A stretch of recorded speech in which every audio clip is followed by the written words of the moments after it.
Hi, I'm astrologer and life coach Penny Dix. Welcome to my YouTube channel. Welcome back if you're one of my regular visitors here. And if this is your first visit, well, a very big welcome to you. I hope you like my astrological approach. And assuming hopefully you will, I'd love it if you'd subscribe. So today I'm bringing one of my in-depth looks at this month's new moon in Cancer. And it's on the 17th of July. So what do we know about the sign of Cancer and the moon in this sign? Well, of course, the moon rules Cancer. So the moon is just super comfortable in the sign of Cancer. Also remember, Cancer is a cardinal energy, which means it initiates.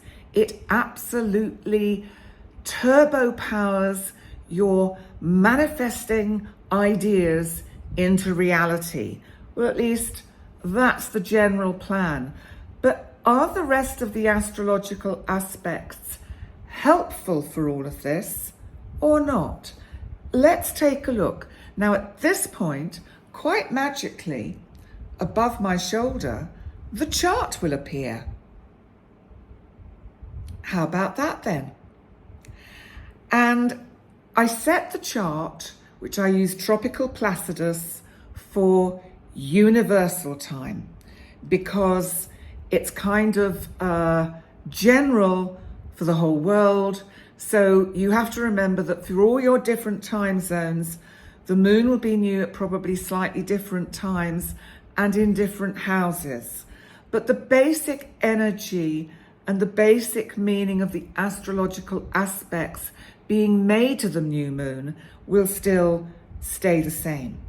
So let's have a look, because a little bit later I will go through each individual sign to let you know the area of your life you can expect this energy to be helping you to initiate and give birth to these new plans and ideas.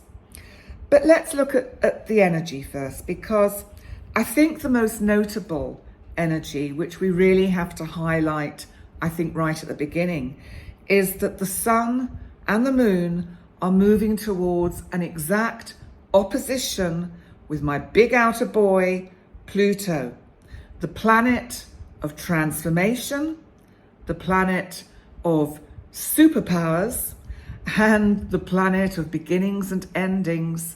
Now remember, Pluto is retrograde currently in Capricorn. And what is going to happen is that over the next few days and over the next few hours, the moon will actually become opposite to Pluto, thus bringing in the energy of what is known as a grand cardinal cross. Now, what are the other energies that are aspected? Well, it's the nodes. It's the nodes of the moon that make up this grand cardinal cross. Now, at the moment, when I'm recording this, the nodes haven't actually changed signs yet. I'm recording this on the 9th of July. And this chart, the one up there, is showing them still in Scorpio and Taurus. That's because the nodes move and they're flirting with the signs of Aries and Libra. They just kind of waver back and forward a bit, kind of doing this bit of a dance before they actually take up residence in the sign of Aries and Libra. So the north node will be in Aries and the south node will be in Libra. Now, the north node is about our collective destiny. The south node is kind of like our history, where we come from, our karma.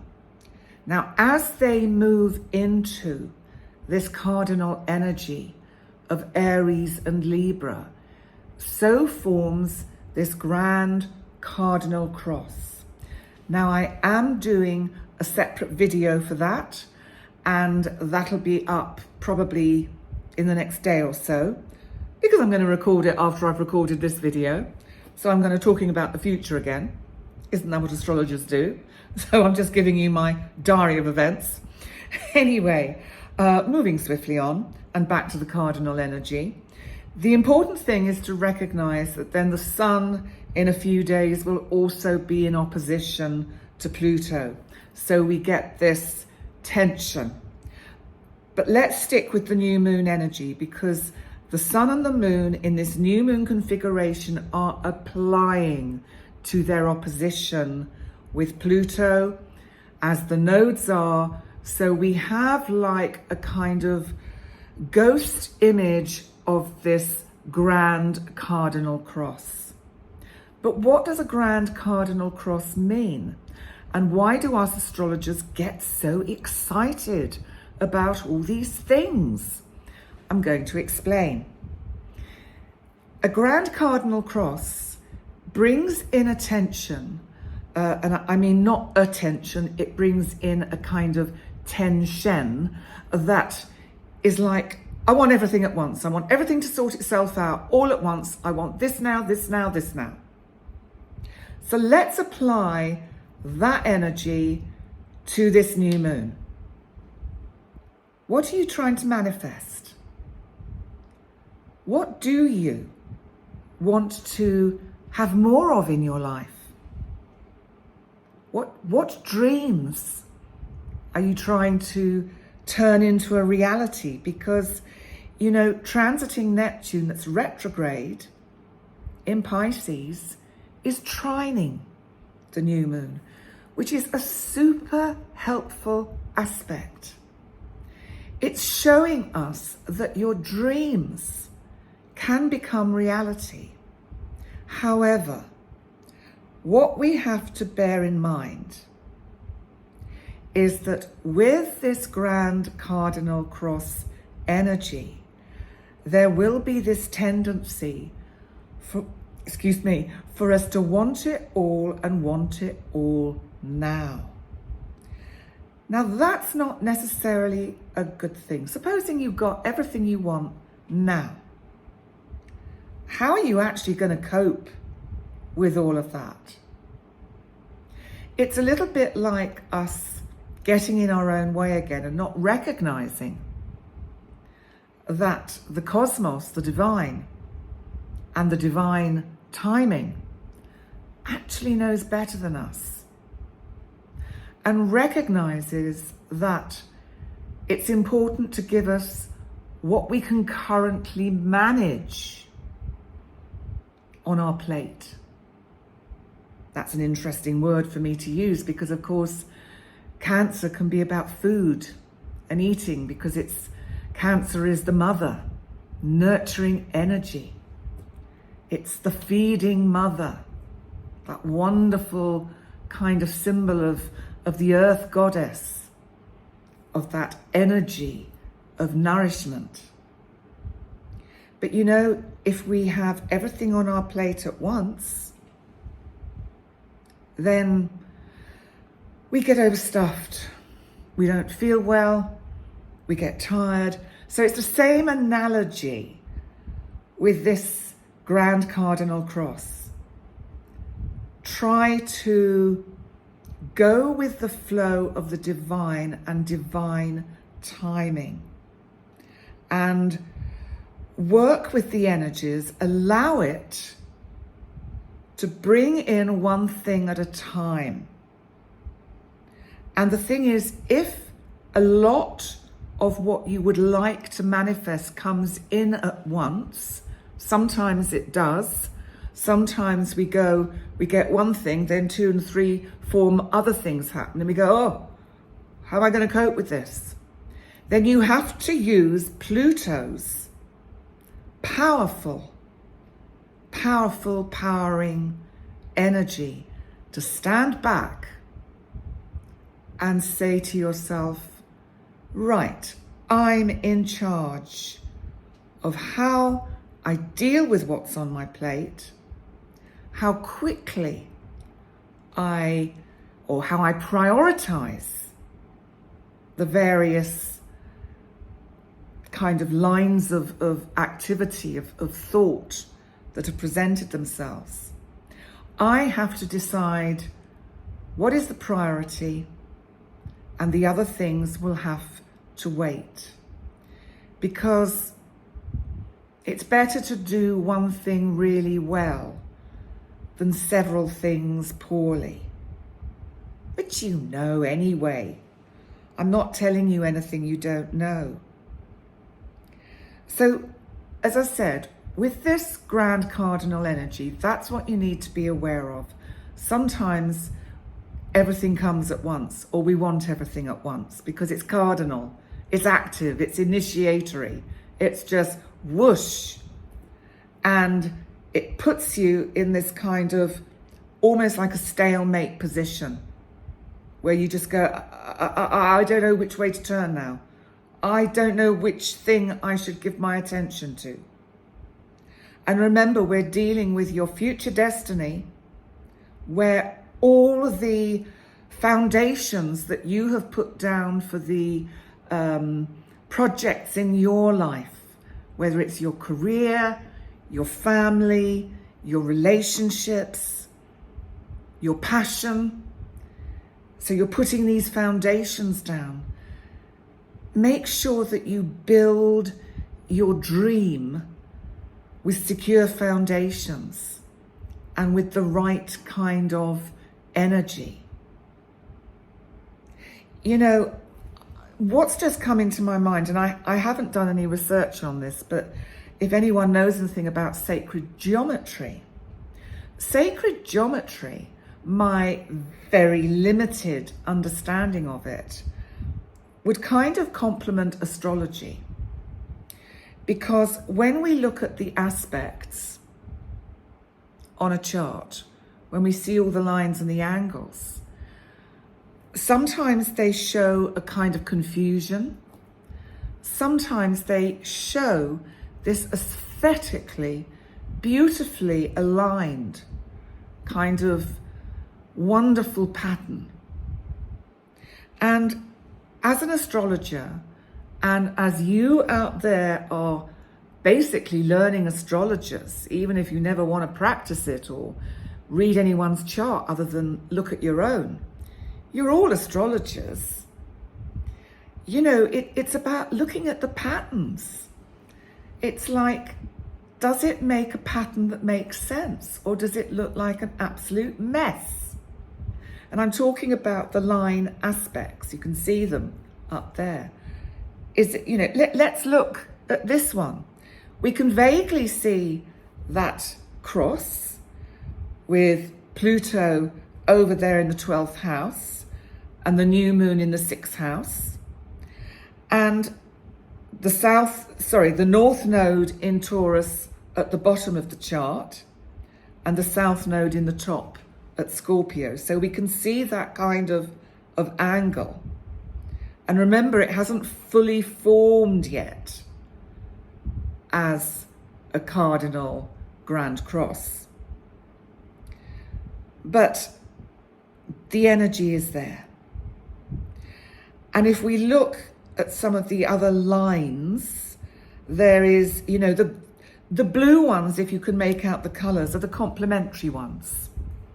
The red ones are the like, bit challenging, bit difficult. So that's really how you can start to make some sense of it. If we look at Uranus in the 4th house in Taurus, it's making a lovely sextile to the new moon. So you might find surprising events happen that help you with some of the plans that you want to initiate. Kind of fortunate meetings, unexpected people appear in your life, or you just find yourself in the right place at the right time. So you see, this new moon has lots of potential, and it's important to really use and work with that energy in as positive a way as possible.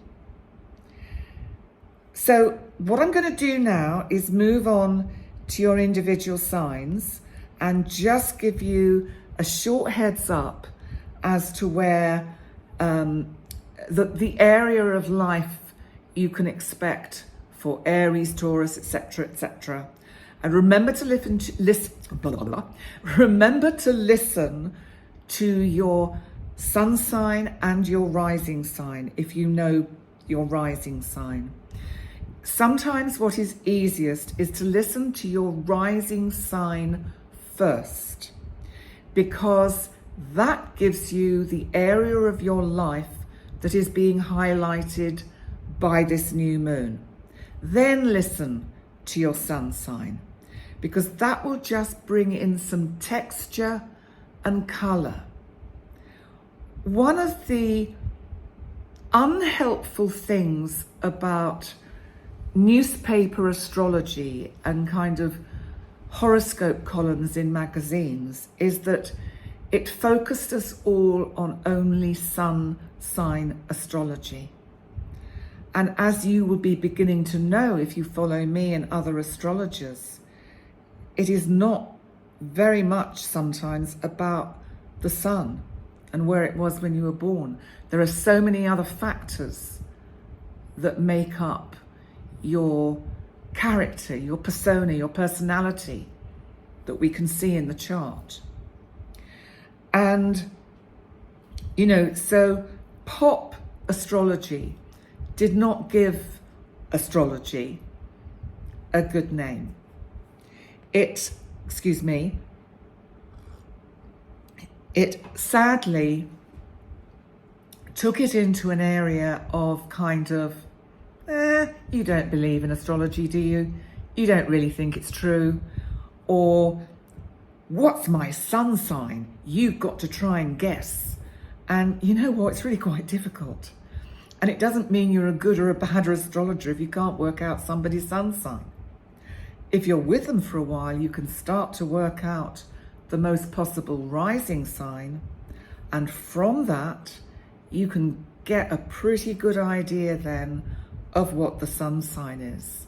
But it's not usually something that comes to you quickly. Sometimes it does. And some people, you know, do have a knack for it. But that's what I wanted to say, because it's important that you, I think, listen to your rising sign first and then your sun sign. I know some people like to listen to their moon sign too. Yes, why not? I don't often listen to my moon sign. I just listen to my rising sign and then my sun sign if I'm listening to other astrologers, because I want to know the area of my life that is being highlighted. Anyway, let's start. The chart is probably going to disappear now. It's going to go all pixelated and disappear. So, Jerry, the chart. Let's start with Aries. Okay, Aries, this is in your 4th house. This, of course, is the sign of Cancer, and it's the part of your chart to do with home and family. So this energy is, there could be some tension at home because of that grand cardinal cross. You might find you're being pulled in all directions by people wanting a bit of you, when you'd just really quite like to stay at home and have a rest and just chill for a bit. You might find family members are trying to get a bit of you, pull you in different directions. And you may find that you start to go off into one of your Cancerian kind of daydreams, with that Neptune trining the new moon, and just kind of shut the door on everyone and say, look, you know, just let me chill for a while. Let me retreat into my Cancerian crab and ponder what my next moves will be. So Aries, don't overdo it with this new moon. I think of all the signs, you are the sign that might feel quite tired out by this grand cardinal cross energy. I think you're just going to feel a bit worn out.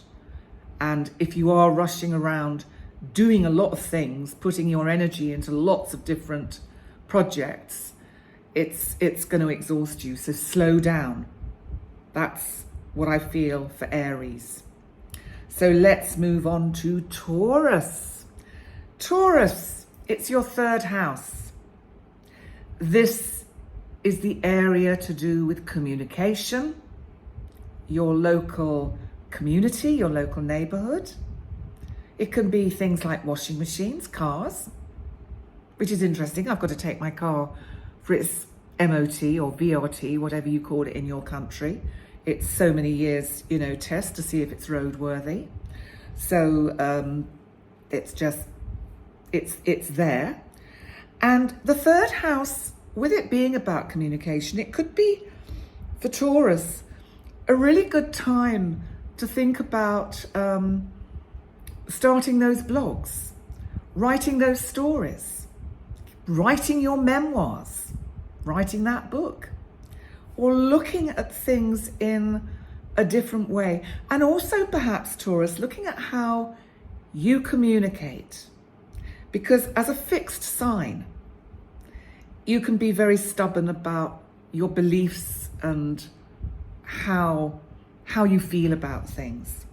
I think this cardinal energy is going to have you feeling a little bit pressurized to not sit on the fence. You're going to have to kind of come off one side of the fence and make a decision. And the same thing, don't let yourself get run ragged. We don't think about new moons as being exhausting, because we think of full moons as kind of draining us a bit. But this is a new moon that I think the energy, especially because of those nodes changing signs, we're just kind of feels a bit like we're going through the birth canal, and we're about to be launched into a different dimension. And maybe we are constantly shifting timelines. Who knows? Gemini. So Gemini, this is in your financial sector. So this is about how you make your money. It's about how you value yourself. And if we think of this tension with this cardinal energy, we have to look at, I suspect you are really looking at new ways on how to manage your finances, to stretch them out a bit further, because that Neptune coming in to trine, so it's a helpful aspect, the new moon. You've got some ideas, excuse me, you've got some ideas and plans of things you would like to get hold of to make maybe your life in general more comfortable.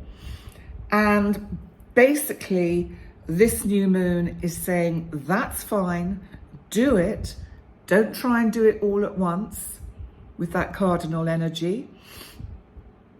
But actually, why not? Why not try and see if you can manifest some of these dreams that you've got of things to make your life work better? Okay, let's move on to Cancer, the star of the show. Cancer, of course, this is your new moon. And this, I think, is going to be very helpful for you. I think it's going to give you a bit of a new lease of life, because if we think of the other way round, with Cancer being the fourth house, and the tension that is being caused there, this Cancer is about how people experience you. And I feel that with this energy, you are going to be shining. You have ideas. You have plans. and you are just on that kind of, it feels like you're on that crest of the wave, the waters of the sign of Cancer. You're on the crest of that wave. You're sailing on you're riding the waves, if you like. And you're really beginning to see how you can manifest into your life a way of being experienced by others that really makes you value yourself. It's like you've had some ideas and plans to change your appearance a bit, to change maybe the way you dress, change your hair, change your makeup if you wear it. I know the blokes do, or some do. No, I'm not going down that rabbit hole. That'll get me into a terrible mess.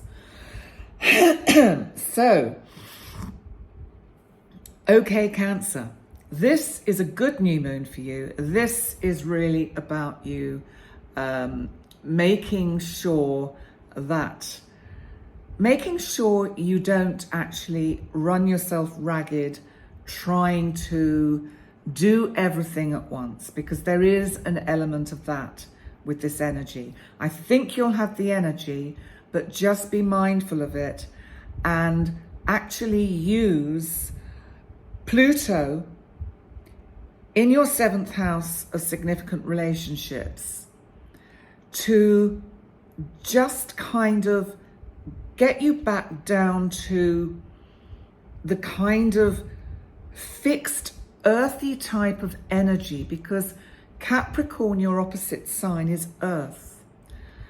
I think we need to get you back on the beach where you've got your crab claws and little fish legs in the sand and just enjoying the water lapping over you, just enjoying it, basking in the sunlight. That's what I think Cancer needs to do. So let's look at Leo. Leo. So for you, Leo, it's about the inner you. I always think this is an interesting house when we have a new moon or a full moon in our 12th house. I think, Leo, you will be having I really do think you'll be having some quite inner revelations and aha moments, and seeing things that you've just never, ever been able to get your head round with regard to you and how you view life. Leo, you're fixed. This cardinal energy is going to wake you up. It's going to it almost feels like somebody puts a firework under your bum, and you just go, oh my God, I'd never seen that before. I'd never thought like that before. I just feel there's a lot of energy with this, and it's going to show you a new way forward for you and really help you kind of, I think it's going to help you look at how you can repair any friendships or relationships that really do need that little bit of kind of pussycat attention, where you stop being so standoffish, stop being the proud lion, and actually look at how you can kind of soften a bit.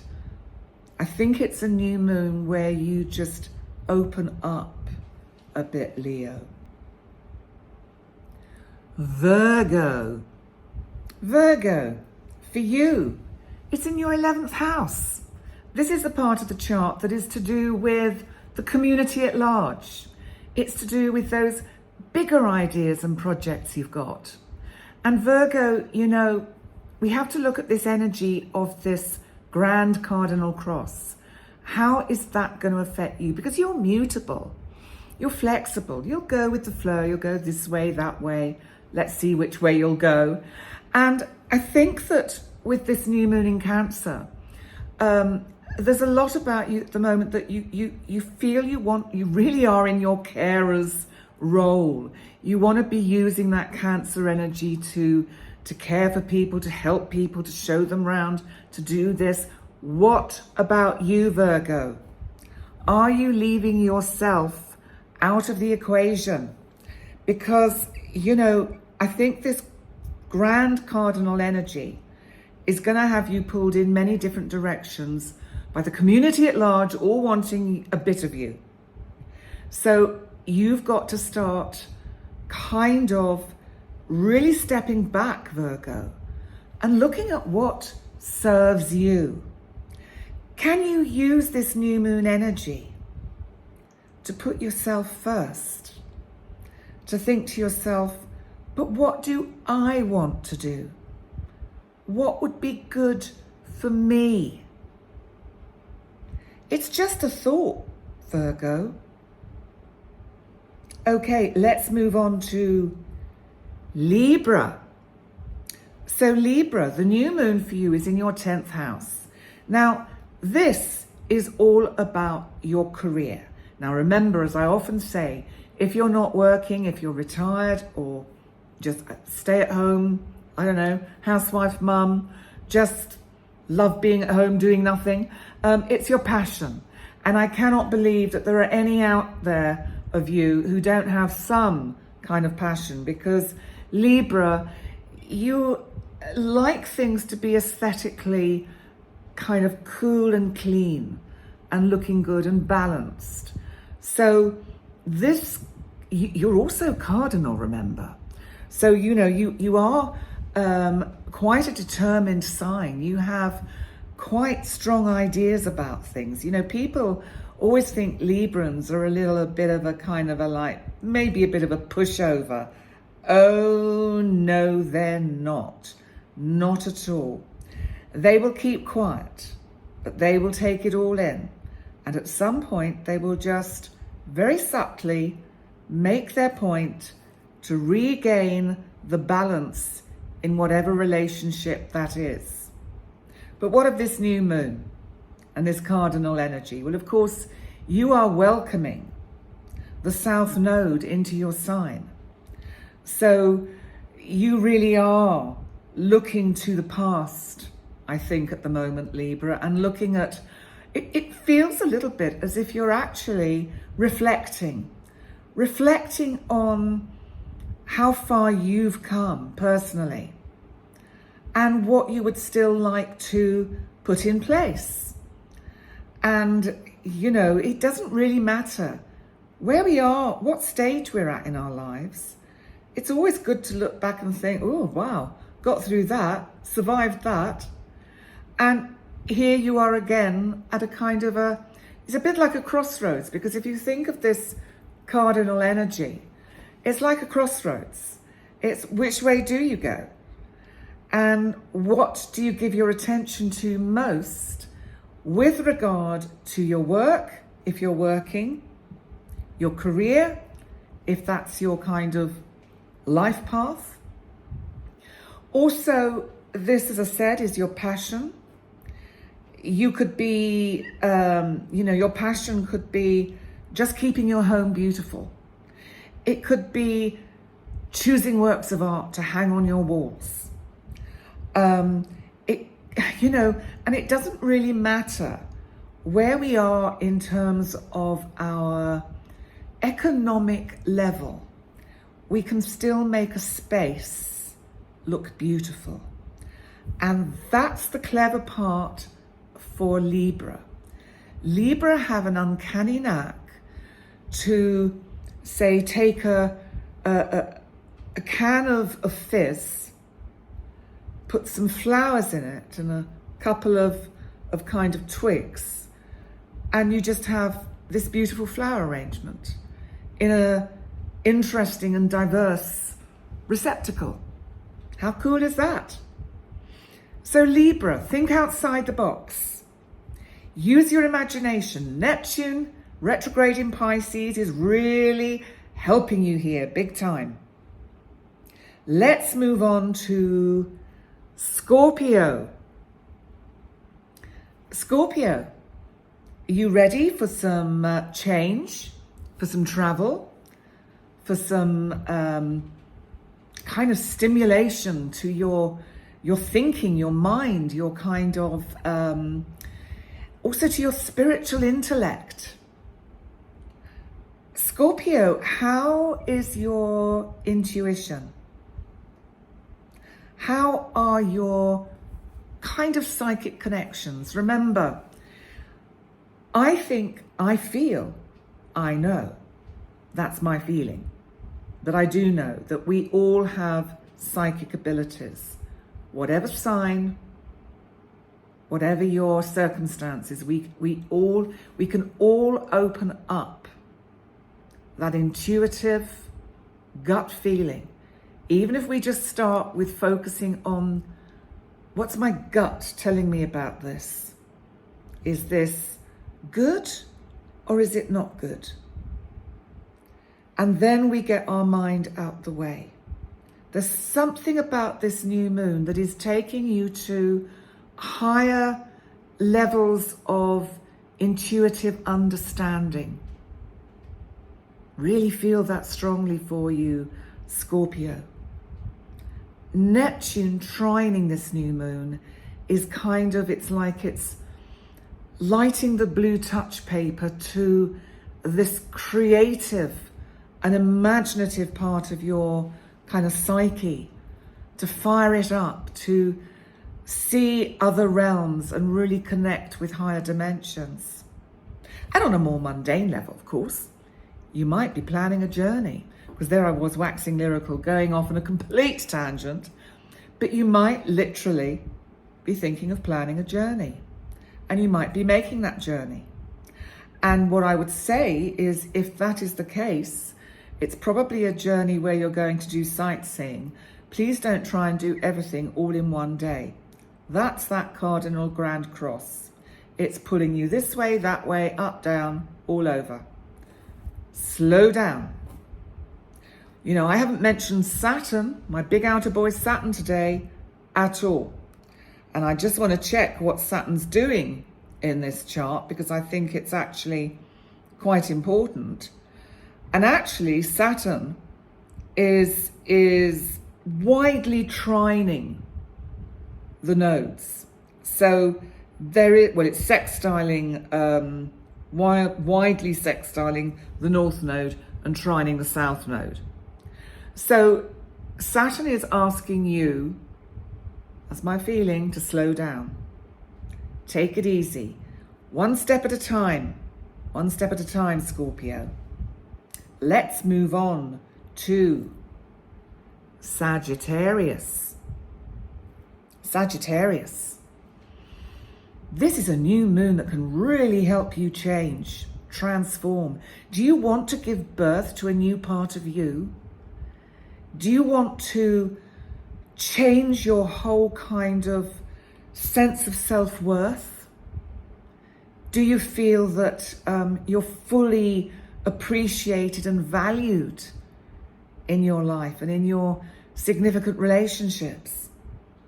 I know it's your 8th house, but I think this is about some personal transformation that can come through this energy of the new moon in Cancer. On another level, on a mundane level, it can mean you're paying attention to your savings, your investments, anything that, you know, where you have to pay into a pension, that can also be part of it. But this grand cardinal energy, I think it's like you're right in the middle of that, right in the center.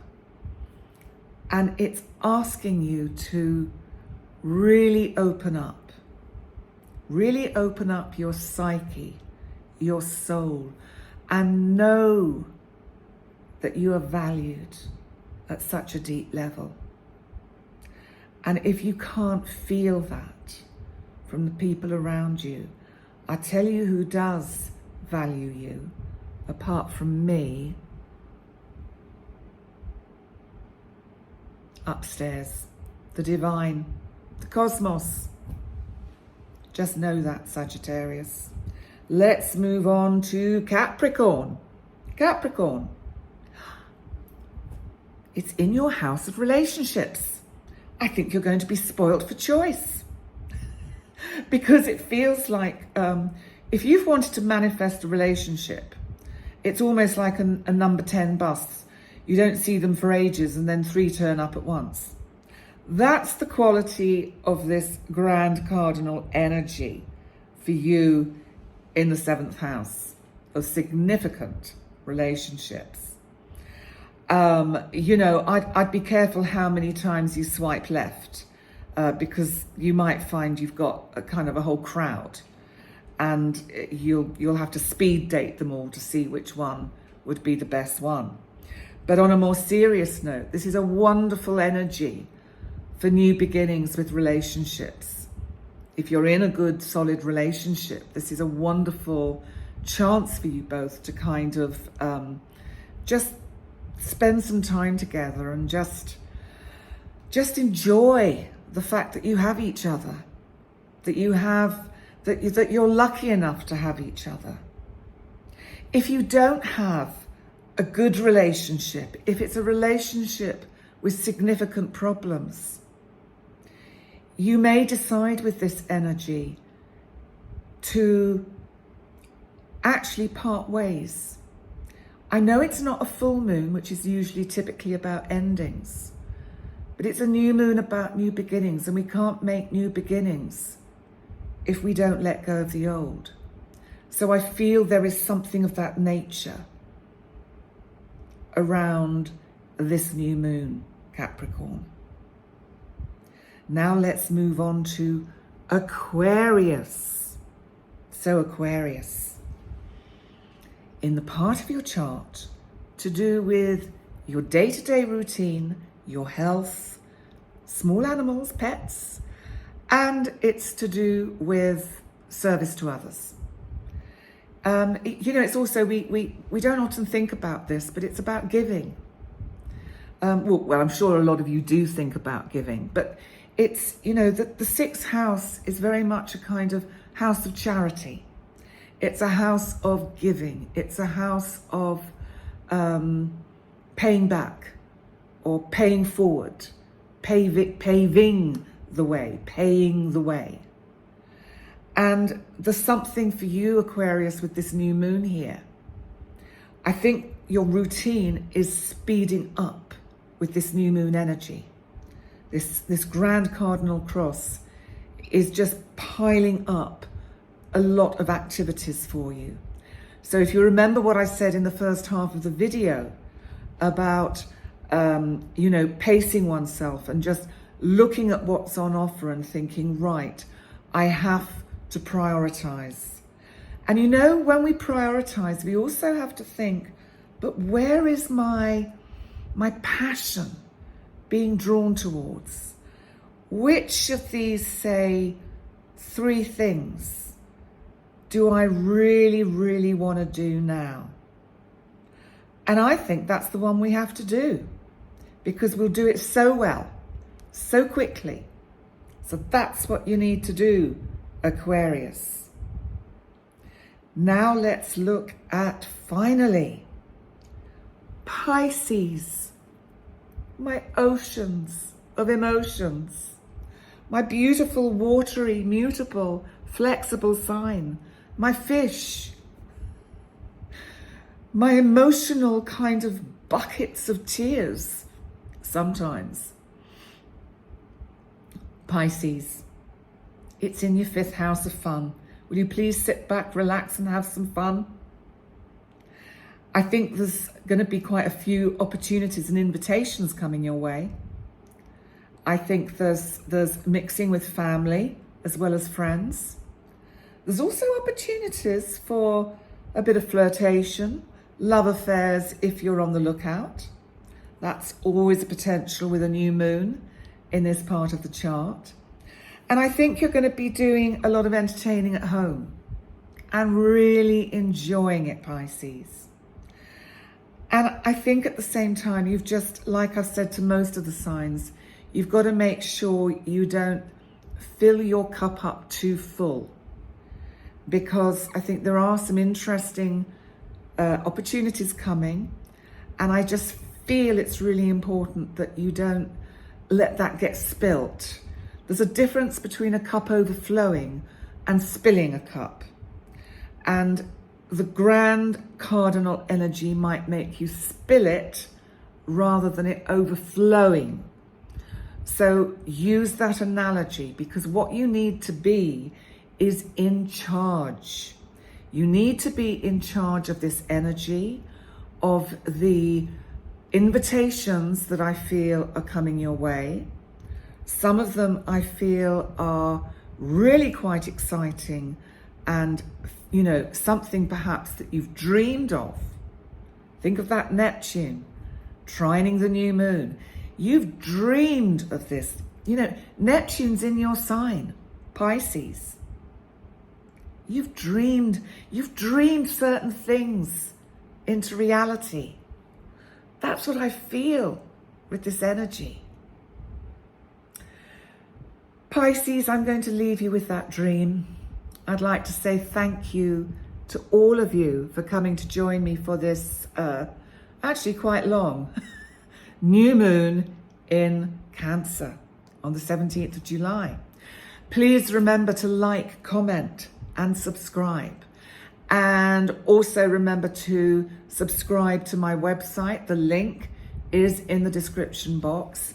I also just want to say, and just to explain a bit, I've teased you all, and some people have been asking me, I've teased you with this course that myself and Andrea are preparing. It's just a very basic beginner's guide to understanding your natal chart.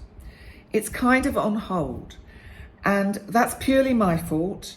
It's because I've had so much going on and so much on my plate.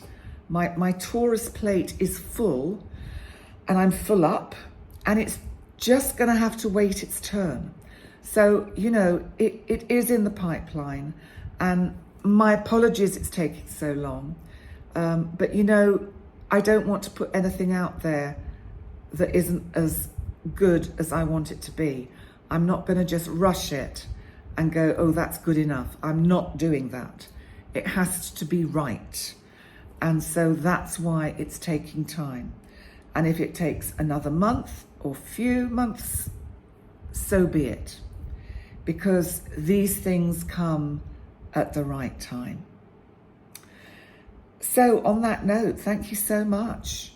And I look forward to seeing all of you, I hope, next time. Bye for now.